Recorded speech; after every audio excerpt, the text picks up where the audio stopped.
ಪ್ರತಿ film start ಆಗೋಕ್ಕೂ ಮುಂಚೆ ಈ ಸರ್ಟಿಫಿಕೇಶನ್ಸ್ನ ನೋಡಿರ್ತೀರಾ. ಆದರೆ ಇದೇನು, ಇದರಿಂದ ಯಾರು ಇರ್ತಾರೆ ಅಂತ ನಿಮಗೆ ಗೊತ್ತಾ?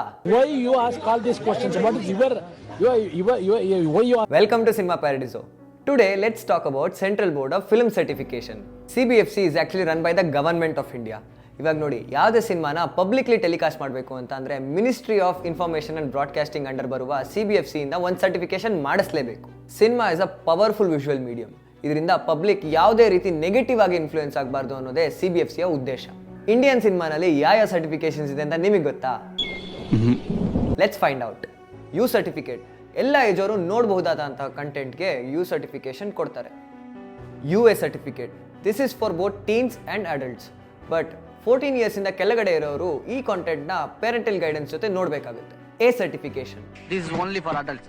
18 ವರ್ಷಕ್ಕಿಂತ ಮೇಲ್ಪಟ್ಟವರು ಈ ಸಿನಿಮಾನ ನೋಡ್ಬೋದು. But for people under 18 this is not advisable. S certificate, it is made for special group of people like doctors, military and scientist. ಈ ಕಾಂಟೆಂಟ್ ಇವ್ರಿಗೆ ಬಿಟ್ಟು ಬೇರೆ ಯಾರಿಗೂ ಅವೈಲೇಬಲ್ ಇರಲ್ಲ. Basically it is for research and study purposes. ಈ censor ಪ್ಯಾನಲ್ನಲ್ಲಿ film critics, journalist ಮತ್ತು film stars ಕೂಡ ಇರ್ತಾರೆ.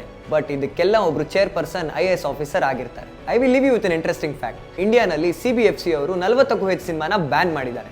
ನಿಮ್ಗೆ ಯಾವ್ದಾದ್ರು ಗೊತ್ತಿದ್ರೆ ಕಾಮೆಂಟ್ಸ್ನಲ್ಲಿ ತಿಳಿಸಿ. ಈ ಟಾಪಿಕ್ ಇಂಟ್ರೆಸ್ಟಿಂಗ್ ಅನ್ಸಿದ್ರೆ ಶೇರ್ ಮಾಡಿ ಮತ್ತು ಶೀಟೇಲ್ಸ್ನ ಫಾಲೋ ಮಾಡಿ.